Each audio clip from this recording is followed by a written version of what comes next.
नमस्कार दोस्तों, मैं अमोल शर्मा ZICC बड्डू डिस्ट्रिक्ट कठुआ आप सबका स्वागत करता हूं। दोस्तों, जैसे कि आप सब जानते हैं कि इस वक्त हम एक वैश्विक महामारी से जूझ रहे हैं जिसका नाम है कोविड-19। आज हर इंसान इससे पीड़ित है। हम अपने दोस्तों से, अपने रिश्तेदारों से नहीं मिल पा रहे हैं। हम अपने बच्चों को स्कूल में नहीं पढ़ा पा रहे हैं। तो दोस्तों, आज इसी के ऊपर मैंने एक प्रोजेक्ट बनाया है जिसके थ्रू मैं ये बताने की कोशिश करूंगा कि कैसे ये महामारी फैली, क्या क्या क्या इसके असर हो रहे हैं और कैसे हम इस महामारी से बच सकते हैं। तो मैं एक प्रोजेक्ट इसमें बनाया है, तो आशा करता हूं कि आप सबको ये अच्छा लगेगा। दोस्तों, अब जैसा कि आप ये देख पा रहे हैं कि मैंने एक प्रोजेक्ट बनाया हुआ है ये कोरोना वायरस पे। सबसे पहले मैं आपको बताऊं कि कोरोना वायरस जो है एक बहुत ही छोटा सा वायरस है। इसे हम अपनी नेक्ड आई से नहीं देख पाते हैं क्योंकि ये बहुत ही छोटा है। इसको देखने के लिए हमें क्या ज़रूरत पड़ती है? माइक्रोस्कोप की। माइक्रोस्कोप के नीचे अगर हम देखें तो ये एक राउंड शेप्ड है, गोल है। हमने सभी पे इसको टीवी पे देखते रहते हैं। इसके ऊपर स्पाइक्स होती हैं। ऐसा लगता है कि जैसे इसने मुकुट पहन के रखा हुआ है, एक क्राउन पहन के रखा है। तो क्राउन से हम कह सकते हैं कि कोरोना। तो ये एक गोल वायरस है जिसके ऊपर बहुत सारी स्पाइक्स हैं। अगर हम देखें कि ये बीमारी फैली कहाँ से, तो इसका ओरिजिन जो है वो क्या है? Wuhan city in China.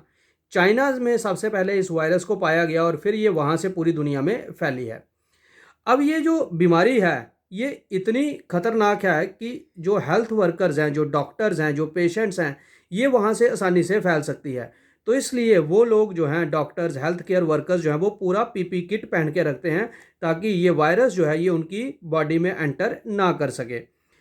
अगर हम देखें कि इस वायरस का जो ये वायरस है, पैंडमिक जो है, जिसे हम कह सकते हैं कि पैंडमिक क्यों कहा है इसको, क्योंकि ये पूरी दुनिया में फैल गया है। तो इसने पूरी दुनिया में अपना असर डाल के रखा है।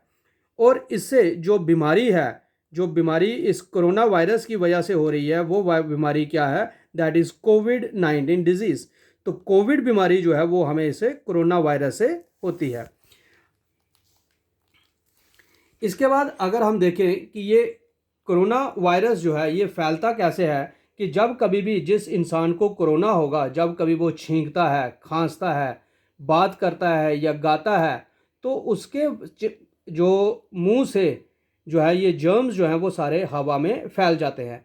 और जब वो दूसरा आदमी जब वो सांस लेगा तो ये वायरस जो है वो उसकी बॉडी में जा सकता है। इवन कि कई बार ये जो पार्टिकल्स हैं ये कई ऑब्जेक्ट्स पे जो है ये सेटल कर जाते हैं, उस पर बैठ जाते हैं। और जब कभी भी कोई इंसान इन ऑब्जेक्ट्स को, जैसे कुर्सी है, चेयर, टेबल चेयर है, या डोर नॉब है, या एलिवेटर का बटन है, जब इनको कोई छुएगा तो ये वायरस जो है वो उनके शरीर में चला जाएगा। तो इसलिए हमें जो है किसी भी चीज़ को ऐसे छूना नहीं चाहिए कि वायरस जो है वो उनकी बॉडी में जा सकता है। इसके बाद अगर हम देखें कि ये कोरोना वायरस जो है ये हमारी बॉडी में, हमारे शरीर में किस तरह से जाता है, तो जब कभी भी कोई कोरोना से पीड़ित इंसान जो है वो छींकेगा या खांसेगा, तो ये वायरस जो है, जो इंसान जो पीड़ित नहीं है, जो उसे सफ़र नहीं कर रहा है, तो उसके सांस लेगा तो उसके नाक से उसके थ्रोट में चला जाएगा, गले से जो है विंड पाइप में, विंड पाइप से लंग्स में। तो इस तरह से ये जो लंग्स में जाता है, तो आप ये देखें कि किस तरह से ये पूरे हमारे लंग्स को कवर कर देता है। तो जब ये कोरोना वायरस जो है हमारे फेफड़ों में, हमारे रेस्पिरेटरी सिस्टम में जाता है, तो हमें सर दर्द हो सकती है। क्या क्या कंप्लेंट्स हो सकती हैं उस इंसान की जिसको कोरोना से जो सफ़र कर रहा होगा, उसे सर दर्द हो सकती है, रनिंग नोज़ हो सकता है, खांसी हो सकती है, सांस लेने में परेशानी हो सकती है, इवन कि उसे डायरिया हो सकता है और थकावट भी हो सकती है। और साथ साथ में उस इंसान की सूंघने की शक्ति, स्मेल की और टेस्ट की शक्ति जो है वो चली जाती है। तो इसलिए अगर इसमें से कोई भी सिम्टम किसी को भी हो तो उसे इमीडिएटली डॉक्टर के पास जो है वो जाना चाहिए। तो डॉक्टर्स क्या करते हैं कि वहाँ से जो है ये कोविड-19 का सैंपल लेंगे, उसके नाक से स्वैब लेंगे या थ्रोट से, और उसे जो है कोविड-19 का टेस्ट जो है वो किया जाता है। सैंपल जो है वो कोविड-19 के लिए भेजा जाता है। तो फिर उसके बाद अगर वो कोविड पॉजिटिव आता है उसका टेस्ट, तो फिर उसका जो है वो ट्रीटमेंट होता है। और वैसे भी आज हम इस वक्त अगर हम देखें तो ऑलमोस्ट हमारे हिंदुस्तान में इसकी वैक्सीन भी जो है वो लग रही है, तो ताकि कोरोना से लोग कम बीमार पड़ें। अब दोस्तों, मैं यहाँ पे आपको बताना चाहूँगा कि हम कोरोना से कैसे मुकाबला कर सकते हैं, कैसे कोरोना से हम बच सकते हैं। सबसे पहले है वियर मास्क, कि जब कभी भी बाहर जाएं घर से तो मास्क पहन के जाएं, सबसे पहली चीज़।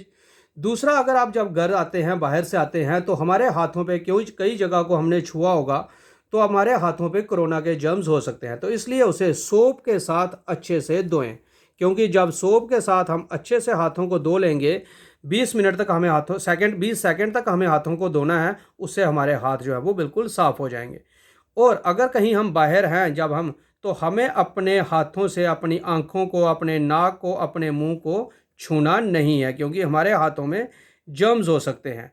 फिर इसके अलावा अवॉइड क्राउडेड प्लेसेस, कि कभी भी जहाँ पे बहुत ज़्यादा रश हो, किसी गैदरिंग ज़्यादा हो, तो वहाँ पे जाने का परहेज़ करें। उसके बाद मेंटेन सोशल डिस्टेंसिंग, कि हमें जैसे हमारे प्राइम मिनिस्टर साहब भी कहते हैं, प्रधानमंत्री जी ने कहा है कि 6 जो है फीट की दूरी होनी चाहिए। तो जितनी ज़्यादा हमें सोशल डिस्टेंसिंग मेंटेन करके रखनी है। आजकल तो कई फंक्शंस में जो है वो, या बाज़ारों में, वहाँ पे उन्होंने मार्किंग की होती है, तो मार्किंग पे खड़े रहना चाहिए। इसके अलावा जब कभी भी आपको छींकना हो, जो खांसी हो, तो अपने माउथ को हमें क्या करना है, जो टिश्यू पेपर से ढाँप के रखना है, और वो टिश्यू पेपर जब, उसके बाद हमें ऐसे नहीं फेंकना है, उसे हमें डस्टबिन में डाल देना है। इसके अलावा जब हमें छींकना हो तो कोहनी जो है वो मुंह के आगे रखें, ना कि हाथ, क्योंकि हाथ जो है वो हमने कई जगह लगा सकते हैं, बाहर गलती से हम आंखों पे लगा सकते हैं, मुंह पे, तो हमें जो है वो परेशानी हो सकती है, इसलिए कोहनी पे से आगे, मुंह के आगे रखनी है। इसके साथ हमें और क्या ध्यान रखना है, से नो टू, हमें हग्स नहीं करने, अगर चाहे अपने रिश्तेदार से, दोस्तों से मिल रहे हैं, हाई फाइव नहीं करना है या हैंडशेक नहीं करना है। इससे हमें बचाव करना है कि ये हम ना करें, ताकि हमें बीमारी ना फैले। हमें इसकी जगह पे हम क्या कर सकते हैं, हम नमस्ते कर सकते हैं किसी को दूर से, एयर बो कर सकते हैं, एयर से दूर से ही हाई फाइव कर सकते हैं, एयर हग कर सकते हैं, सैल्यूट कर सकते हैं, मतलब जितना ज़्यादा हो सोशल डिस्टेंसिंग को मेंटेन करके रखना है। इसके अलावा जो है, हम घर में सैनिटाइज़र का इस्तेमाल करें, हेल्दी खाना खाएं, फ्रूट्स वेजिटेबल्स जितने ज़्यादा हों।